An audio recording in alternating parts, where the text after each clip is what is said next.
Golden State Media Concepts Fantasy Football Podcast is your one-stop shop for fantasy football news and advice. Can't decide on who to draft on the first round? Going gaga on how to line up your team. We've got you covered. Traditional leagues, dynasty league, PPR league, IDP league, even daily fantasy football league. Join us as we break down all the questions of fantasy football. It's the Golden State Media Concepts Fantasy Football Podcast.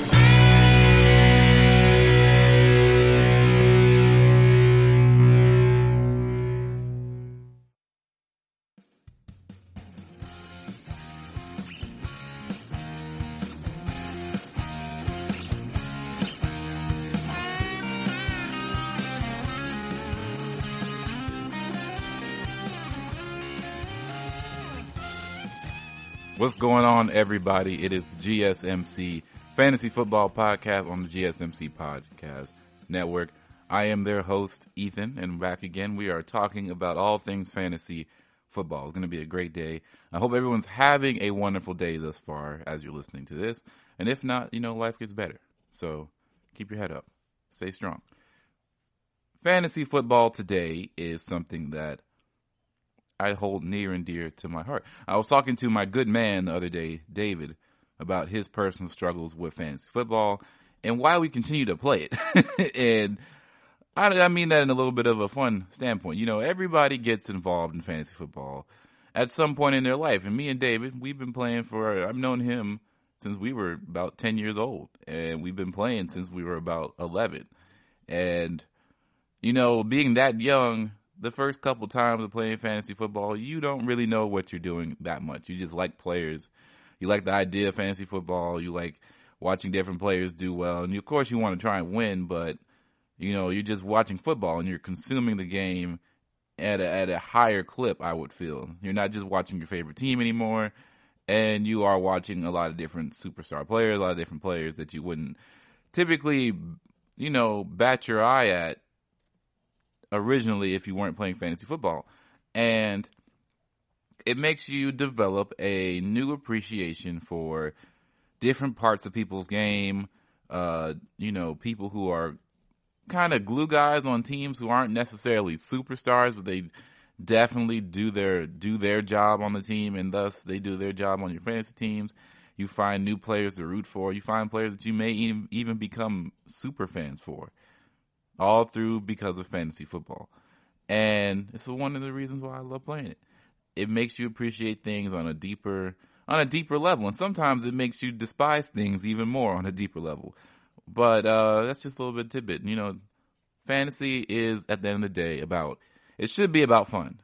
And if you're not having fun, maybe you should reevaluate how you play. So maybe you should try a different way of playing fantasy. Maybe you should try a different format. Maybe you should try auction draft instead of snake draft. Or maybe you should try something a little bit more competitive to feel like being a real GM, instead of just being a fantasy owner. You can do sort of these things. Fantasy football is a very malleable daily fantasy sport or seasonal fantasy sport.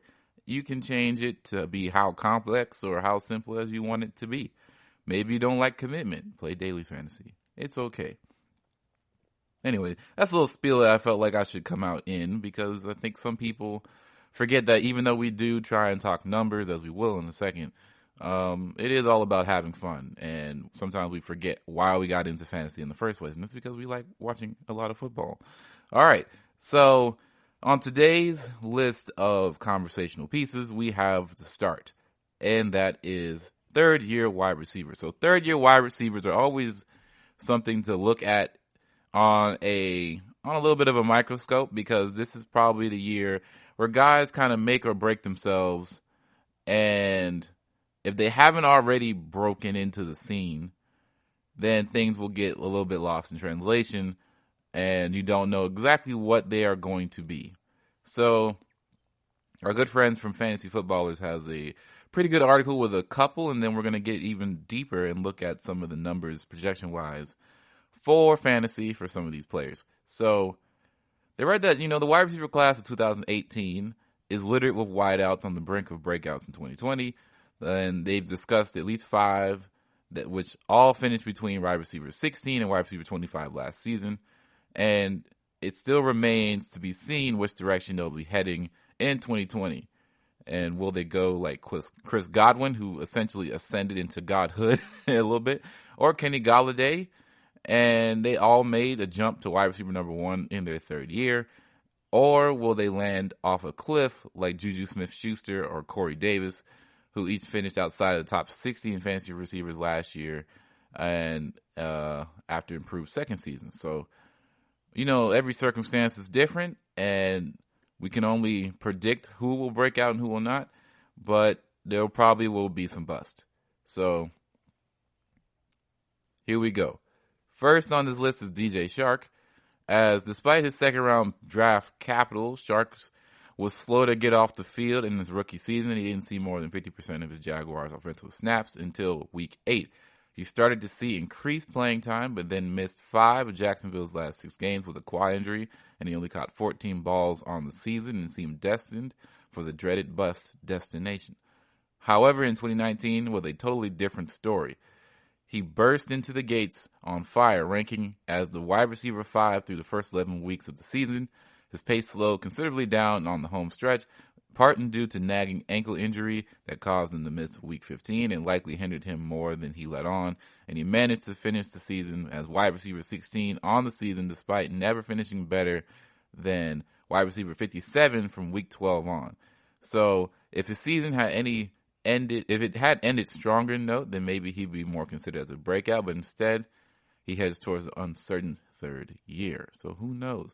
Of course, injuries can play a big role in anybody's career, so you can't always assume that just because he does have a few nagging injuries, what we saw when he was healthy is something that we should definitely keep an eye on, and I'm sure he's going to be high on a lot of people's draft boards for value, especially if people are still worried about that injury clause. So next is DJ Moore. So DJ Moore exhibits all signs of a future wide receiver 1, and he is the first receiver off the board with the 24th pick in the 2018 draft. And he started his rookie season slow, but saw the field for less than 50% of Carolina's offensive snaps through his first 6 weeks. He was given the starting gig in Week 7, and from that point on, he averaged 59.7 receiving yards per game, and he finished as wide receiver 38. Not bad for a first-year wideout who didn't get the chance to start right away. So he leveled up, of course, in his second year. He posted 87 receptions for 1,175 yards and 4 touchdowns, and it was good enough to finish as wide receiver 18 on the season, which is even more impressive when you consider that he was catching passes from Will Grier, Kyle Allen, and Cam Newton, who was not all the way there. So Moore should get some consistent quarterback play with Teddy Bridgewater being there, and the Panthers also brought in Robbie Anderson as a speedster to help take pressure off of him and stretch out the defense. And if Curtis Samuel can stretch the field along with him, then there could be some plenty open spaces for DJ Moore to operate underneath and soak up targets while racking up yards after the catch. With a new coaching staff, defense that's really young, and some positive touchdown regression, shouldn't hurt either. All right, next, Courtland Sutton. We're going back to back here. I had DJ Moore last year, great guy. I had Courtland Sutton last year, another great guy. I love them both. Sutton is another wide receiver who appears to be trending towards fantasy breakout. He never broke 90 yards in a single game during his rookie campaign, but he did it all 16 games. So he played all 16 games. He finished as wide receiver 51 while catching passes from Case Keenum all season long. He saw an increase in nearly every statistical category last year, and he started the season catching passes from Joe Flacco, finished it catching them from Drew Lock, who was a rookie, and ended up as wide receiver 19. So, Denver's head coach Vic Fangio doesn't want to win with offense, which fights against Sutton's chances to level up. But on the other hand, he'll get a full season with Drew Lock and couldn't continue building his rapport with the young quarterback, or could repair. In addition, they got Melvin Gordon to help take some of the defensive focus off of Sutton in 2020, and also by adding another highly touted rookie, as many people are predicting he could be. This could be a great year for Courtland Sutton. Next is Michael Gallup. So Michael Gallup had a solid, not impressive rookie season. Third-round pick, finished as wide receiver 77 on the season, and he was the 4th leading receiver on his own team behind Amari Cooper, who only played 9 games with Dallas, and Cole Beasley and Ezekiel Elliott. So in 2019, he finished just with 82 receiving yards behind Amari Cooper, and despite playing in 2 fewer games. He had more than doubled his receiving yards compared to his rookie season on top of the big yardage bump. He also tripled his receiving touchdowns from 2 to 6, and it added him to finishing as the number 22 wide receiver on the season. So the biggest thing that's going to hold him back in 2020 is his pecking order on the Dallas offense. So, of course, Amari Cooper and Zeke are the cash cows, the big money. And while Gallup was looking like he was going to be third tier, they also went and got a CeeDee Lamb out of the draft. So we really don't know where Michael Gallup could be. There's a lot of moving parts on an offense and a lot of guys who can demand the ball. So we're just going to have to wait and see. And he's a guy, I wouldn't want to call him a bust because I think he's talented, but he is definitely somebody you may need to watch out for, as he may just not receive the touches. Okay. Last on this little list is Calvin Ridley. So Calvin Ridley burst on the scene with 10 receiving touchdowns his rookie campaign, and he played all 16 games but only started 5 of them, and he managed to finish out as wide receiver 20 on back of those double-digit touchdowns. His second season was nearly identical, minus 3 touchdowns. He saw 1 or more targets and on fewer receptions, and though he also played in 3 fewer games after he missed the end of the season with an abdominal injury, he finished as wide receiver 25 in the season and slightly down from where he finished as a rookie. So until we see drop-off, Julio Jones will remain one of the best wide receiver options in all of fantasy football. However, it's only a matter of time before the torch gets passed to Calvin Ridley. And much like it was passed through Roddy White to Julio so many years ago. So Ridley has all the tools to be a wide receiver 1, though it's difficult to predict if 2020 will be his breakout year if it isn't even the number 1 option on his own team.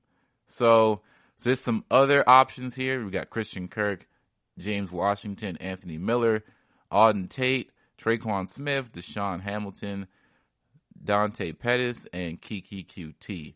All third-year wide receivers that may have some value on your team. So we're going to Pro Football Reference here to wrap up this segment, and we're going to just start looking at some stuff and start predicting some things. So I got 5 wide receivers here on the list, and we're just going to look at what their year looked like last year and what we can probably expect from them this year. Michael Gallup, he had 66 receptions for 1,100 yards, 6 touchdowns, averaged 16.8 yards per catch, and his longest run was 62 yards. Then we have DJ Moore, who had 87 receptions, which is a really quality good metric, and 1,175 yards, 4 touchdowns, 13 yards per catch, or per reception. 52 yards was his longest. And we have Calvin Ridley, who had 63 catches, not 1,000. He had 866 yards, 7 touchdowns though, and 13 yards per reception. And then I put Traquan Smith in there because he's a Saints guy, so I got to look at him. And I always found that he has some talent, but maybe it just hasn't always been there. And last year was a little bit weird because Drew Brees was hurt, and I don't know if he really had any chemistry with Teddy Bridgewater. So he had 18 receptions for 234 yards, but he had 5 touchdowns, and he averaged 13 yards per reception. And then Cortland Sutton is on this list, 72 catches for 1,112 yards, 6 touchdowns, and 15 yards per reception. His longest was 70 yards in one play. While looking at some of their per game averages, for 2019, Michael Gallup had 4 receptions, basically a little bit over 4, 79 yards per game, and no one averaged a touchdown, which makes sense because if they all average at least a touchdown per game, that would be ridiculous. But DJ Moore averaged about 6 receptions per game for about 78 yards. Calvin Ridley, about 5. He was 4.8, so I'll give him 5. 5 receptions per game and 66 yards. Traquan Smith averaged a little bit over a catch per game, 21 yards. And Cortland Sutton averaged about 4.5 catches per game, 69 yards.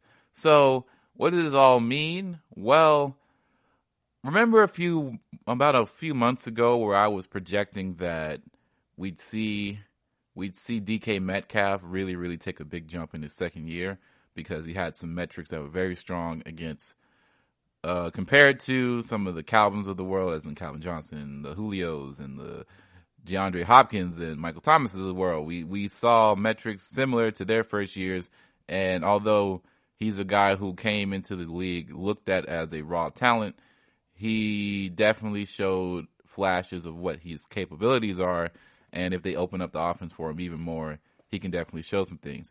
Well, I'll say there are two guys at least who are in prime position to do similar things in their third season. So Courtland Sutton is going to be the clear number one option on their team until proven otherwise. And what I mean by that is in the passing game, of course, Vic Fangio wants to run the ball. Vic Fangio has two guys who can run the ball, and they will. So it helps, Drew Lock get acquainted in that offense, and it's going to happen. So it's not like they're going to be throwing the ball up and down the field crazy, but if Courtland Sutton can do what he did with a mixture of quarterbacks in 1 year, I think he can take another step, and it'll only help him to have more people around to take the pressure off of him. So when you have a Jerry Jeudy, when you have a KJ Hamler, things will help you out. Melvin Gordon, things will help you out, especially in the passing game. So I think Courtland Sutton is up for another quality year. I can't see this not being another good year of 1,000 yards. I don't know what the touchdowns will look like, but I'm sure he'll be another 1,000-yard receiver. Then we have DJ Moore. I believe DJ Moore is going to be, when I say number one option, I mean that's just number one wide receiver. So I'm not going to say number one option. Number one option, of course, is the guy who just got paid. Christian McCaffrey, that would be ridiculous to say it was anyone else. But DJ Moore should be the second one. And DJ Moore is a guy who I think really has a chance to cement himself as one of the next up-and-coming wide receivers out of the NFC South. So you already know Julio, Michael Thomas, Mike Evans, Chris Godwin. We know these guys already. The NFC South probably has the most wide receiver talent in any division in the NFL, and they just seem to start coming out of the woodworks out of nowhere. And I think DJ Moore is the next guy up. And I would not be surprised if he can bump his numbers ever so slightly up from what they are now. And I could see him really, really making an impact on the offense. If you can get right with Teddy Bridgewater, that is a plus. Because we saw what Teddy Bridgewater was able to do with the talents of Michael Thomas. And even though Michael Thomas is a freak of nature, it is still something that we should look at. When you have good talent around you, you can make some things happen. All right, so we're going to take our first break. And coming out, we're going to talk about auction drafts, what to do, what not to do, and how to operate. Coming up, this is the GSMC. Are you looking for the very best NFL and college football podcast? Then check out the GSMC Football Podcast. Get the latest football news both on and off the field. From the NFL Draft to trades to the rumor mill to the NFL Combines. They got you covered. That's GSMCpodcast.com/football-podcast. Get updates on college rivalries, game day insights, and much, much more. It's football talk the way you want it. This show eats, sleeps, and breathes football. Don't forget to like them on Facebook and follow them on Twitter. Visit GSMCpodcast.com for more info.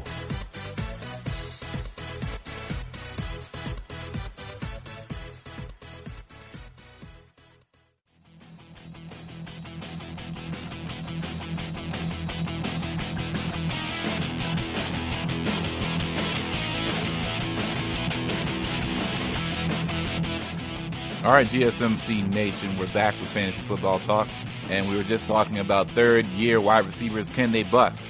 Can they break out? Who will do such things? We were talking just about that, and now we're going to be talking a little bit more about formats and decision-makings before you start looking at your team, because you have to draft it first, and there are a couple ways to do that. So, of course, there is the standard snake draft where you go serpentine and you go draft 1, 2, 3, 4, 5, 6, 7, 8, 9, 10, 11, or 12, or even 13 or 14. Then it's 14, 13, so on, so on, so on, so on, so on. So you do that for like 10 rounds, 12, and you draft your team. Everybody knows that way to draft. But what if I told you there's another way to draft, and I'm sure you all know what it is, but you may have not tried it yet. and it's auction draft. And auction drafts are super duper fun. Auction drafts are kind of a little bit closer to what feels like fair game. And what I mean by that is you don't have to sit here and be screwed over because you essentially ended up being sixth in a 12-man draft. So you don't get the best of the best, but you don't also get the chance to get two really good guys near the back end, back to back, really quickly. So you're always in the middle, and that can sometimes be really, really problematic, and you could really feel slighted because I never personally feel like being in the middle is the best place to be. And if you are in the middle, you just have to pray somebody to slip up. Well, what if I told you you don't have to pray for somebody to slip up anymore? If you see someone like Christian McCaffrey that you really want to get on your squad, you can just fork up the money at any point in time to get him and just outbid him and just put all the dollars that you want in him. Now, I'm not saying that's a smart decision, but it gives you the opportunity. No more is the way of saying, oh, I couldn't get a good team because of my draft position. That is bogus. If you play auction drafts, you can get whoever you want as long as you have the funds or the means to get him. So this is the best part about auction drafts for me, and I personally enjoy being a part of them, and I think they have a lot of value, and it makes things a lot more skillful and a lot more strategic on the way you build your teams. So let's keep in mind what makes auction drafts more fun. It's strategy. So if you want to save some money early while others are putting the big dollars on guys like Ezekiel Elliott or Michael Thomas or whatever, then, you can do that. But let's talk about the things that we don't want to do. So, number one, in an auction draft, you don't want to be the guy who doesn't spend money on stars. Now, let's keep in mind, let's say you have a budget of $100 and you see guys like Ezekiel Elliott going for, I don't know, $35 or even $40 if you got guys out there really, really, really, really gunning for certain players. Like, I wouldn't be surprised if I saw, Christian McCaffrey going for like $40 or whatever the case may be. It depends on what the price is, how much starting money that you have, and so on and so forth. But if you have that much money and you need to get a superstar, guys are going to do that. And you're thinking, okay, I know these guys are going to go in a bidding war for some of these top tier talents, but I'm not going to do that. What I'm going to do is use my super smart fantasy football thinker cap, and I'm going to start playing on the back end. Well, let me tell you why that might be a mistake. If in the first 3 rounds you can't find a guy who you consider your star player or find a star player within like the first couple of picks, you're going to be at an extreme disadvantage. One, because you probably won't find your league winner past round 4. It's really, really hard to find a league winner past round 4, and it's really hard to really past round 3. You're really skimping. And if you are not looking for guys who can really, really provide a super giant amount of upside compared to the draft position, you're going to have problems. The top 40 players are off the board now, and you haven't found anybody who can present a top 40 level of productivity. You're going to have a bad time. So don't be afraid to spend money on at least one guy who you can count on. And one guy that's considered a superstar, who is the number one option, who is unquestioned, who can get you at least 18 points per game, and he's not a quarterback. You need that on your team. And you cannot be stuck up. You cannot have this ideology that, oh, I know fantasy, I know the game better than all these other guys in here. And because that ideology doesn't work. Now, of course, if you're in a snake draft, you can be a little bit more pretentious with your picks, especially since you have no control whether or not you can get somebody or not until it is your turn. So you have to kind of be a little bit like, well, I got to look on the back end. I got to make sure I'm getting guys that are still available or whatever the case may be. But auction drafts are different. Everybody has a chance to bid. And, it definitely gets tough when say you're looking at a guy like, I don't know, Clyde Edwards, And Clyde Edwards isn't no big secret or anything like that, but if you haven't been paying attention to football for a little bit over 3 months, you may not know who he is, and you may not know that he's going to basically be the sole guy in the backfield that is only going to be replaced by Damian Williams every so often, because if you follow Andy Reid's offense, especially with running backs, he will give their running back the time if he's proven himself, and there's just no way that you can look at Clyde Edwards' skill set and say that he's not going to thrive in a Chiefs offense like that. So open, so much space, so much wiggle room to do whatever he wants to do. And you saw what he did in LSU. You got to imagine that it's going to be great. So anybody who understands football, who follows the game, is going to look at him and put him on his radar. And if he gets put up in the draft, now, of course, if you haven't had a star and you're like, okay, this is my time to strike, you're probably just going to end up overpaying for him anyway, because you're going to have all the money. And there are going to be guys who are going to bid for him, but they're going to not have as much money as you, and you're going to end up paying like $30 or $35 for Clyde Edwards when you could have probably gotten him for about $20, and you would have had a better star anyway. So you're just going to end up overpaying for guys that you don't need, or should I say that you want, but is not somebody who's going to change the tide with how you win. And of course, there are always exceptions to the rule. And there's always guys that you may find super diamonds in the rough, but it's really rare to do that. And most times they're diamonds in the rough, a lot of people kind of pick up wind on who they are beforehand. So you don't want to do that. Make sure, so that leads me into my second point, is make sure you spend wisely. So what do I mean by that?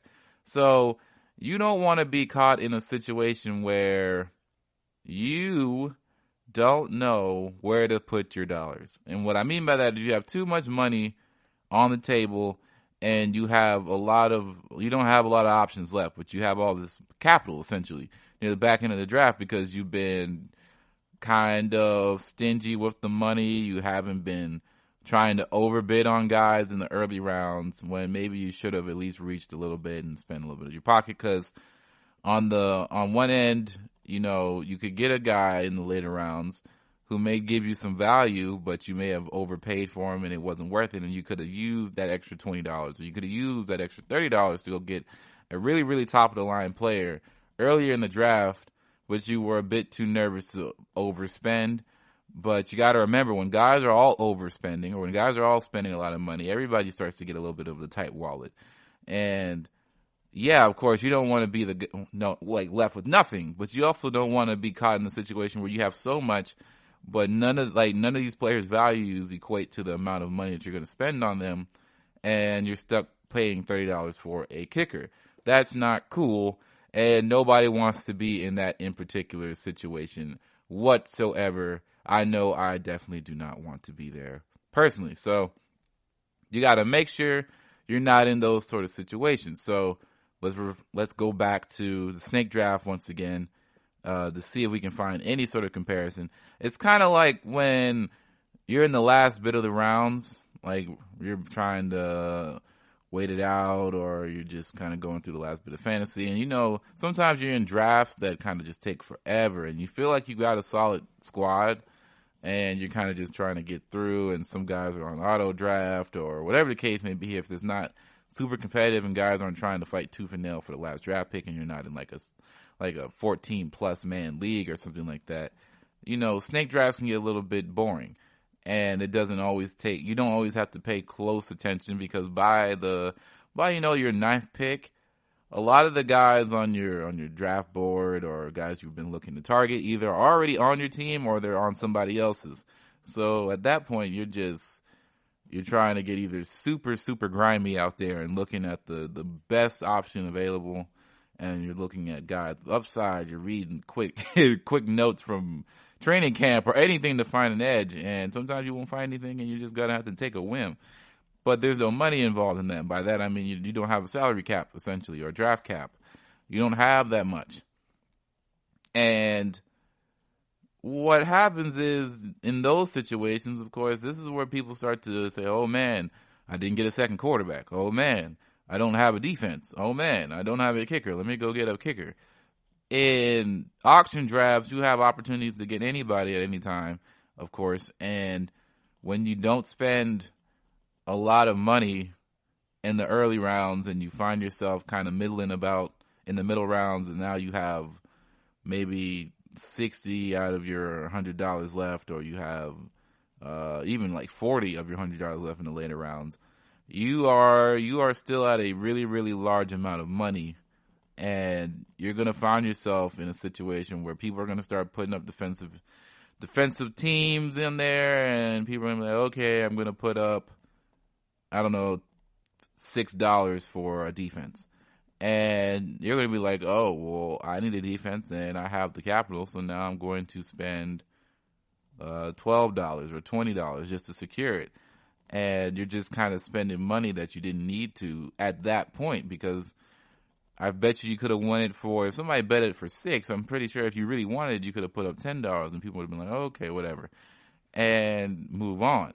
But now you're just overspending money that you didn't need to, and now things are starting to look like you have too much for what you need. So now you're spending money on Graham Gano that you could have spent on Christian McCaffrey, just a little bit of an edge to go get him.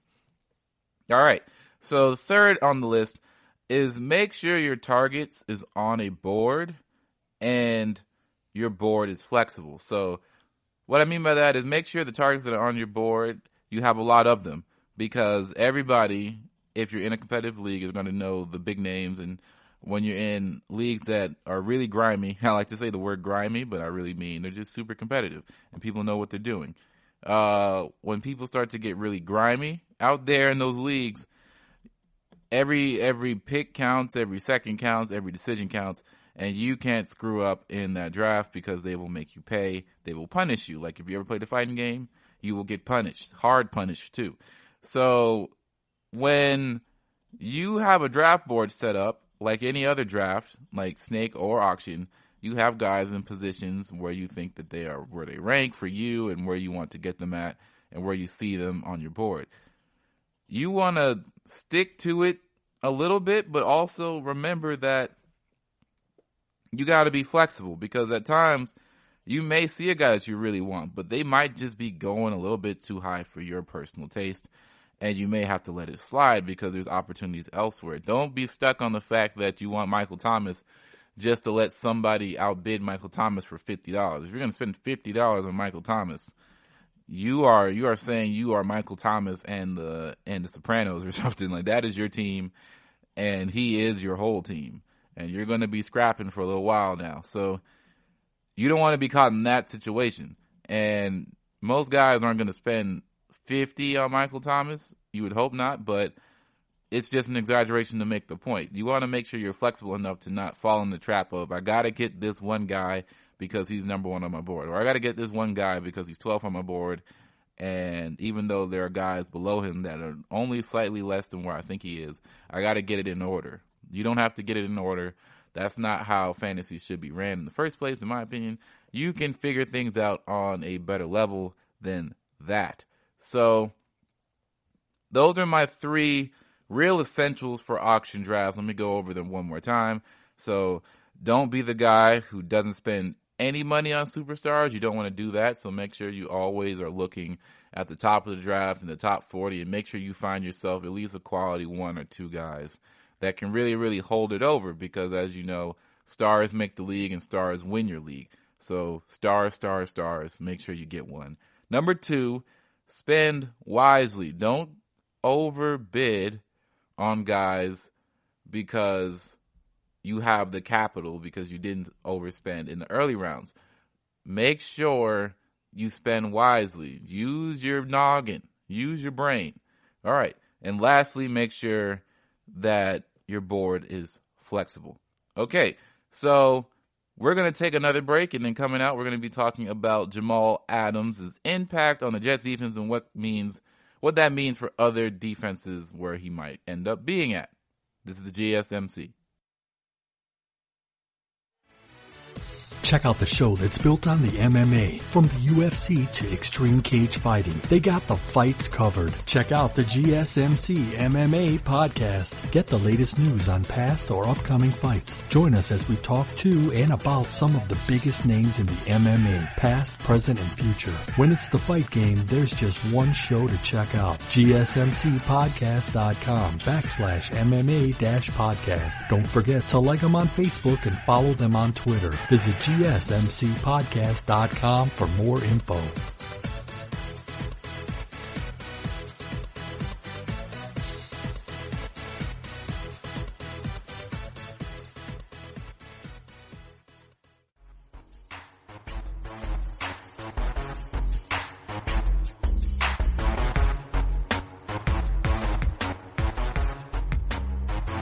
Okay, GSMC Fantasy Football Nation. We're back and we're talking about Jamal Adams. So if you have been under a rock for the NFL, you know, if you have not been paying attention to NFL news, topics, discussions, thinking circles, you know, if you're not paying attention to the NFL, Jamal Adams is out. He wants out of the Jets. He is ready to go. And it is no questions, no holds bar. He is wanting out of there. There's been a lot of things. People have been saying rumors why he wants out. Some is just because they couldn't get the deal done and he wants a longer contract or more guaranteed money and things like that. Or it's even things like he just doesn't mess with Adam Gates or he doesn't mess with the Jets organization or how things are being ran. I don't know what the truth is. I just can only look at what the things are being shown to me and what's on paper. So I'm sorry, not Adam Gates, but Jamal Adams wants out of there, and he's put out a lot of lists of teams that's been there, and he's put out 7 teams, and only one of them was not a playoff team last year, so you know what the vibes are. He wants to try and go win something, and he wants to also get paid while trying to go win. Who doesn't want the best of both worlds in their profession? I don't know anybody who doesn't, so I'm not somebody who sits here and says that every holdout should be successful and I'm always pro player. I'm mostly pro player most times. I'm not saying I'm not pro player this time. I think Jamal Adams has the right to do what he wants to do, and if he wants to try and find his way to get more money and he doesn't want to play for the Jets, he should go ask for a trade. And that's what he's doing. I don't know how successful it's going to be, and he has no contract clause that says that he has to be traded to where he decides to. And I'm sure the Jets don't want to get rid of their best defensive player that they've had since, I don't know, Demario Davis. Really? I mean, they had C.J. Mosley, but he got hurt. So I don't know where C.J. Mosley is at physically. But I have to imagine that this is not something the Jets wanted to deal with right now in the offseason that is so filled with so much, uncertainty. So I wanted to look at Jamal Adams' impact on the Jets and then look at different teams that he has been quoted to be interested in and looking to get traded to. And let's see what that can boast. And of course, we got to look at the fantasy implications of that as well. So Jamal Adams' impact on the Jets.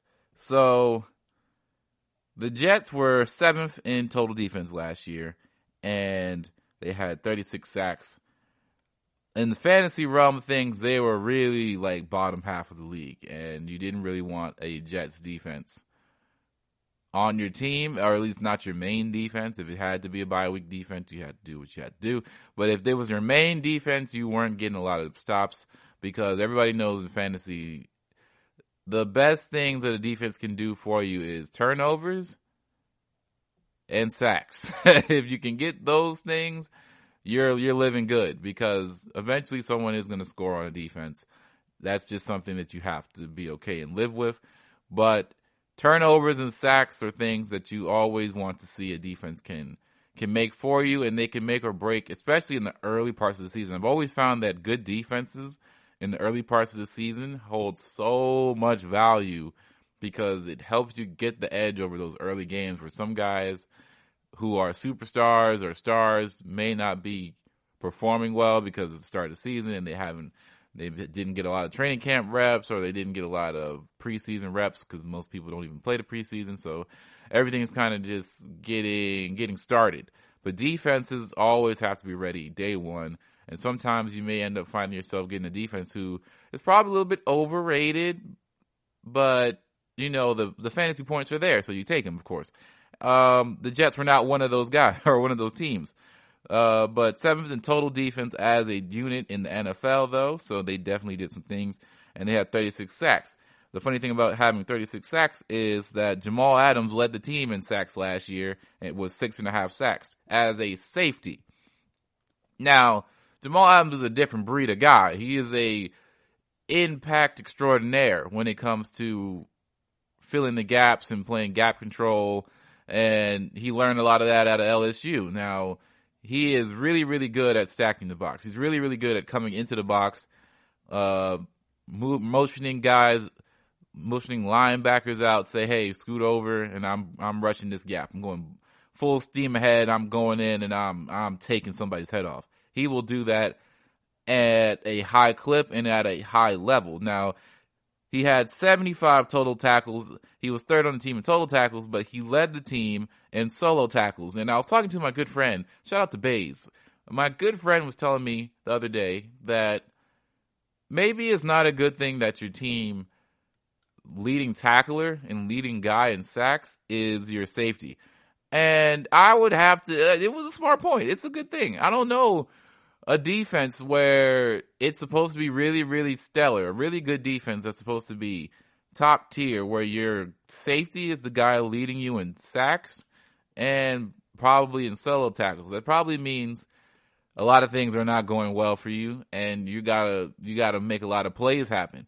And sure enough, Jamal Adams made a lot of different plays. So Jamal Adams' impact or awareness is at a high level. He can see things that sometimes there's just rare things to see from a safety position, and it's something that you want in every safety that you would like to see. But he's able to play coverage and able to keep his eyes on the quarterback, make guys look off different reads and go attack another read, or he'll make somebody make a check down, and then in an instant he'll be there to make the tackle when he wasn't even in the play. He has awesome awareness of where the football is going, where the read is, and he's always has his eyes kind of in like two different places. He's a different breed of defensive back. He has great tackling ability. Now, he had 71 tackles, 61 solo, and we all know, and tidbit, he had 13.5 tackles for loss. So he was really getting back there all the time. He has great gap pressure, so he can rush. He can go chase after the running back on a sweep play, or either stretching out wide outside. So he really, really is a complete football player in the sense to where he doesn't have a lot of weaknesses in his game. He can cover really, really well out there. Now, I'm not saying he's a one-on-one coverage master or anything like that, but for zone coverage and ability to move in different parts of the field and make sure, kind of has like eyes on the back of his head a little bit, where he can kind of feel where guys are moving, and he's aware. Like I already said it before, but he is so aware on the field and knows where everything is going and things like that. Jamal Adams, if he's not the best safety in the league, he's definitely top 3. And I don't think he's number 3. So I personally think he's probably the best safety in the league. And although he is the best safety in the league, unfortunately for Jamal Adams, he plays in a position where the money just is not there. And that's hard to swallow. And what I mean by that is, if you look at the top 5 positions payment-wise that you want on a roster in the NFL, you got to look at the importance. They kind of coincide. Number 1, of course, without question, the most important position in football, maybe the most important position in all of team sports, is a quality quarterback. If you have a top tier quarterback, an elite quarterback, you are already about 15 spots ahead of the competition, right? Like, it's really hard to find a guy at the quarterback position that you can trust, who can get the job done, can win you some games. That's rarefied air, really. Like, even though there's quarterbacks that get drafted every year, there's quarterbacks all in the NFL. They're not all good. Most can be serviceable, but not all of them are elite. And that is why it's so tough. It's a tough game. It's tough to GM. It's tough to scout quarterbacks. You never know who's really going to hit or who's not, because everybody comes in with flaws. Everybody's not perfect. There's not always a home run at the quarterback position, because sometimes guys flop, sometimes guys get hurt. You never know. It is a draft, and it's always risk. Number 2, for me, you got to have a guy who can rush the pass. Pass rush, well, when you're in a passing league, how do you stop the pass? You got to get a pass rush going. And if this league is all about stopping the pass or slowing down the passing game, you got to be able to rush the passer. And finding a quality pass rusher is probably the second hardest thing. 1, to find in the draft that's pro-ready. And 2, they're probably the hardest position to develop besides quarterback. And what I mean by that is a lot of guys come in, they have really, really quality stats in college, but they may not have the body type to really be an elite pass rusher just yet. Maybe they have the speed, but they don't have all the technique. Maybe they have the power and the technique, but their speed isn't all the way there, and they may need to drop some pounds, or they may need to, or if they may have to move positions. Maybe they're not set to be an actual defensive end. Maybe they're set to be an interior defensive lineman. Or sometimes defensive ends are so small and so fast and nimble, they can go and maneuver to outside linebacker or whatever the scheme fit is. But finding a really, really elite level pass rusher, Cam Jordan, for example, elite level pass rusher. But when he came in the league, he was not just this stud. He had to work. He had to develop his pass rushing skills, and it looked kind of weird for a little bit. People really thought Cam Jordan was not going to pan out, but he really, really turned it around, and he really got better over time. And that's something that you always have to be aware of. You know, J.J. Watt, or even T.J. Watt. T.J. Watt, when he came in the league, he was not just this supernova speed demon, right? I mean, now Joey Bosa, Nick Bosa, those are outliers, right? They came in the league ready. But you're not going to find that all the time. It's really hard. And it's funny because they're brothers, but it's really hard. And, you know, Chase Young is projected to be a guy who's better than them. But maybe it's something in the Ohio State water or something like that. I don't know. But pass rushers are hard to find. And they're hard to mature. And, you know, they're hard to develop. 3, let's look at this for a third, right? I got to say offensive tackle. They are so important for many, many reasons, but a good offensive tackle takes you to a different level on your offense because they can do so many things. They can, if they're fast and agile, they can get out in space and they can make some good stretch blocks, or they can pull. Or I'm sorry, most guards pull, but a tackle can pull to the outside on, you know, toss plays and things like that. And I remember, I watched a lot of the Saints, so we see guys like Teron Armstead really, really excel at something like this, where he can pull out and he can make some blocks on the outside that a lot of tackles can't do. So we'll see guys like, Telvin Smith or Teron Smith, I'm sorry. And we know he's an offensive lineman, but he doesn't look like it, and he has the speed and the capability and strength to do so and really, really get crazy. And when you have guys that are super dual talented in the speed department and offensive, blocking department and rushing, he can look at runs or rush schemes and be like, okay, I know what I need to do. And he's not really afraid of pass protection, and he can really, really get nasty in the run blocking game. You got yourself a stud.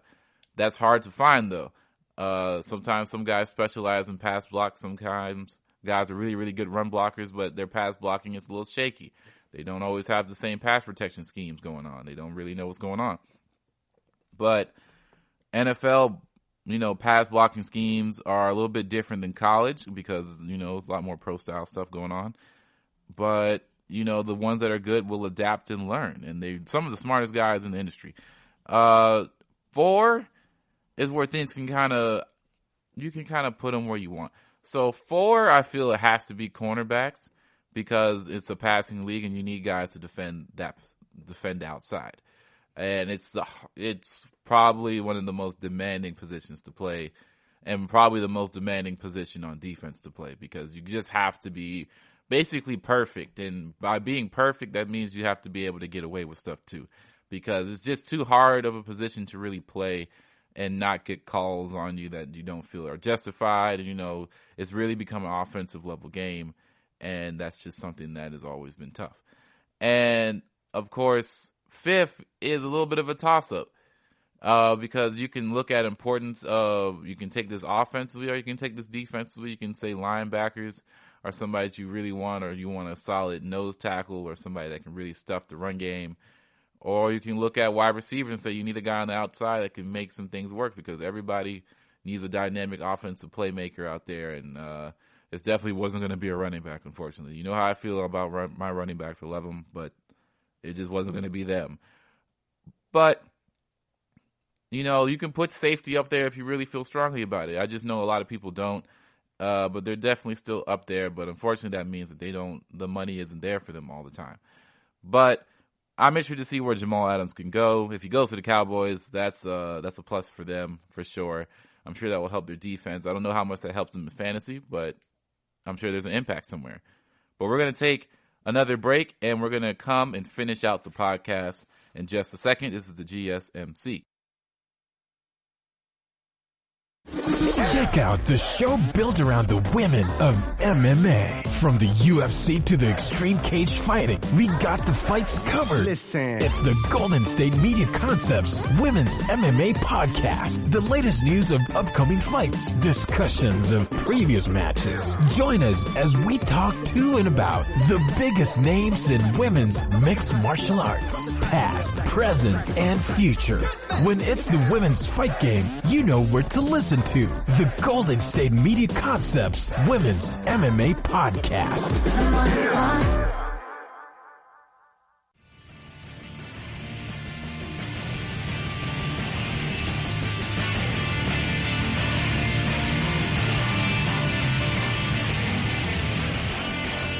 Okay, GSMC Fantasy Football Nation, we're back for the final segment of the Fantasy Football Podcast. And let me tell you, I think it'll be a good last segment, man. I've been really, really enjoying doing this for the last, 6 months or so, and they just keep getting better and better. And I like to say I appreciate you guys for listening, and thank you guys for continuing to rock with us and the GSMC, and, keep going. We're going to keep grinding and keep getting better and better every day. But the last segment we're going to be talking about is trading tips. And how to not get played, how to not get finessed, how to not get screwed over, how to not make the group chat angry at you for not realizing what was going to happen to you when the guy came in with his jaws of life, his vice grip on your arm saying, give me your player right now and take this trash deal. We're not going to allow this anymore.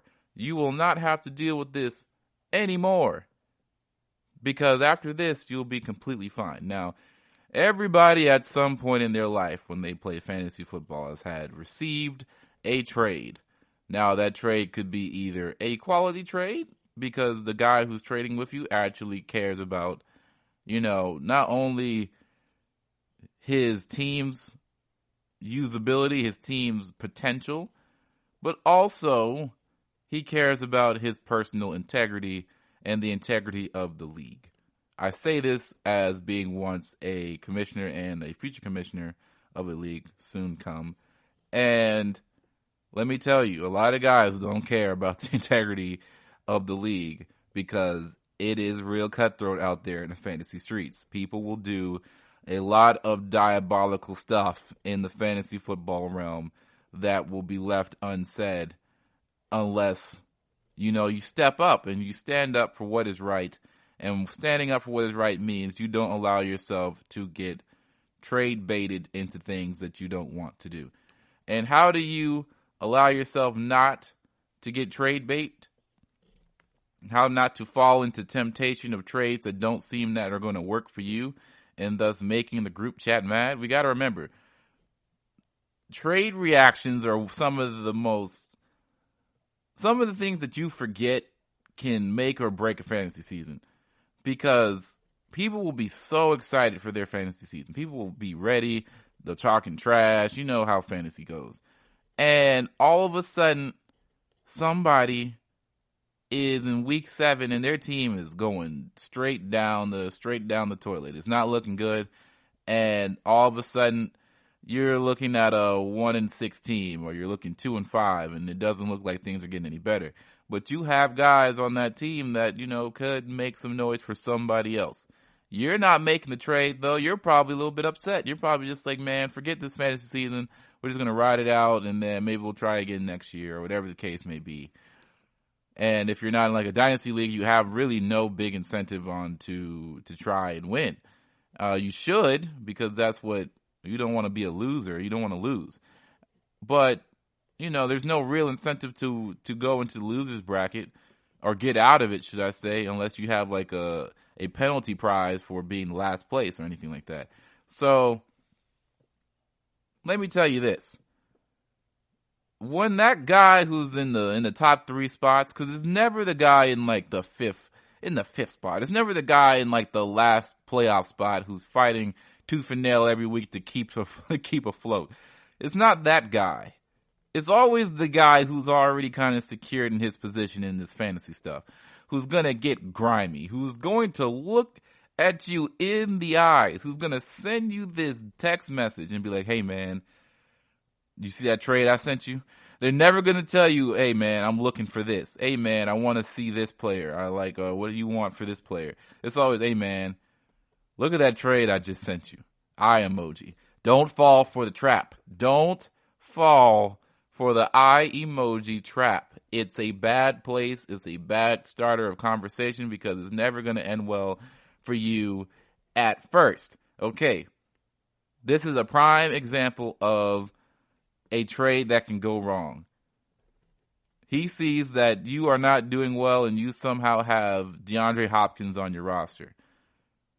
Now, he is trying to offer you, because he sees that you don't have a quality tight end on your team. And there's not that many of them going around. So he's going to send you, I don't know, he's going to send you Kyle Rudolph, a guy who has performed before or something like that. And he's going to throw in a third-rate wide receiver to replace the position he took from you. And he's going to be like, I think this trade is going to work out for you. If you look at the numbers from last week, you can see that the production was there. And it could help you overall. It'll make your team better overall, while slightly you don't have an elite wide receiver anymore, elite player, but you have 2 quality players that can make up for it on the back end.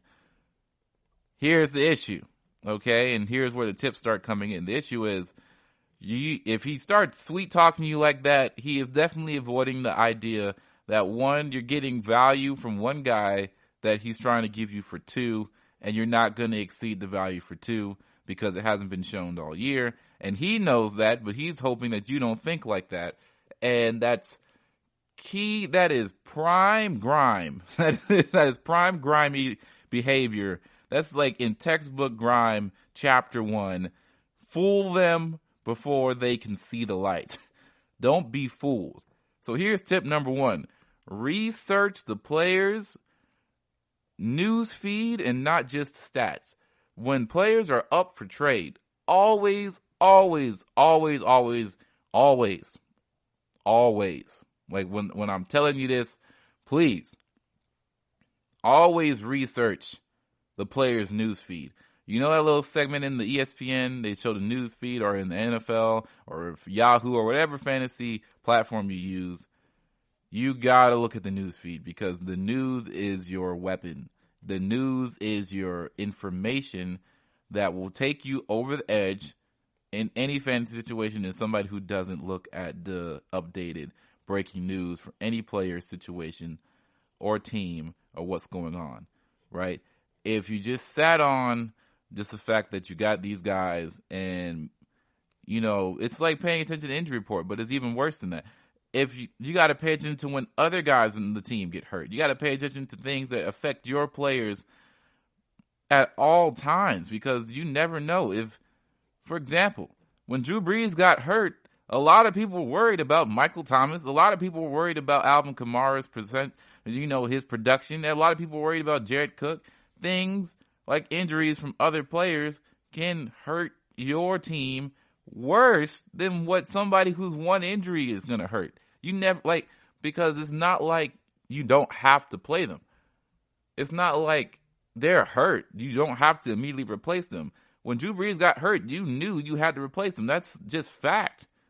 And you don't have to overthink that. You just know you have to put somebody else in.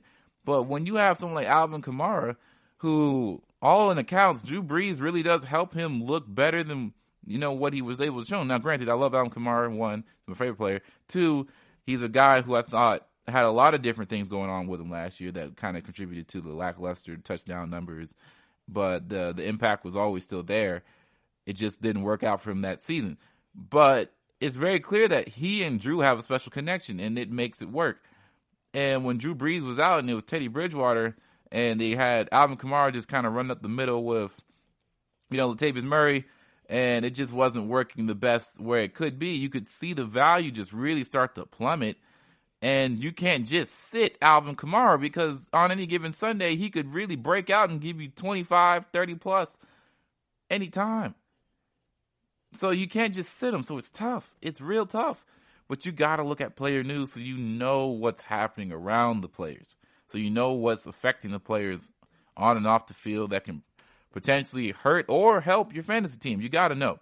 So research, not just player stats, but player news and trades, because they might be trying to pull a fast one on you that you never even knew coming because you didn't know and you didn't see it in the player news.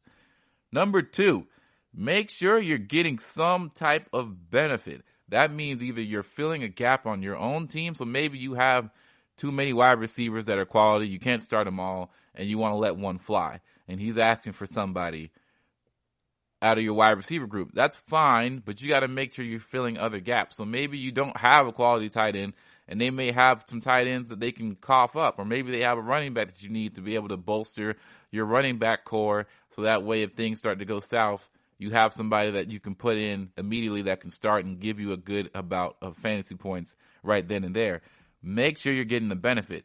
And if you're doing a trade for trade, make sure that you're capturing more value than you're giving up, because, or at least on paper, projections wise, you're going to find yourself getting more value. Because if you find yourself in a situation like you're trading away a guy who's making up the value for 2 guys, and you don't get more than what that guy was giving you on a weekly basis, you lost the trade. I don't care what they told you, you lost the trade. Because now you have to deal with 2 guys who honestly aren't giving you enough individually to help make up for the fact that you lost a superstar. And now that guy who probably gave up some guys who they didn't really need in the first place, now he's running scot-free with one of the better players in the league, and you got finessed. Don't get finessed that way. Always try to find some sort of benefit out of this trade. And the benefit doesn't have to be the largest, right? It doesn't have to be the largest because, one trade doesn't make or break you. Sometimes if you're trading, you got to trade with multiple people to really, really find where your team is going to be at.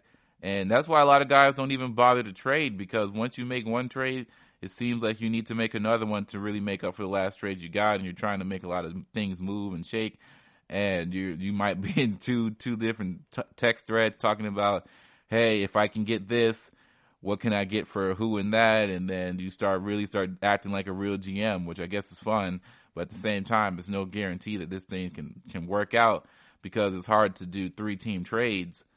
In fantasy, there's not a lot of, programs that allow you to do something like that. But, they're out there, and you can discuss things prior to and make deals all across the way. But not everything is guaranteed.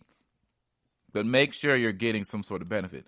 Number 3, check the bye weeks before the trade, because you could wind up getting somebody either right directly on a bye week that really doesn't help you, because you could have players already on the same bye week, and then you're kind of screwed and you don't have anybody to start, or you're getting someone later on the line in a bye week that you really need crucial participation in, because you already have guys plenty enough on a bye week as is.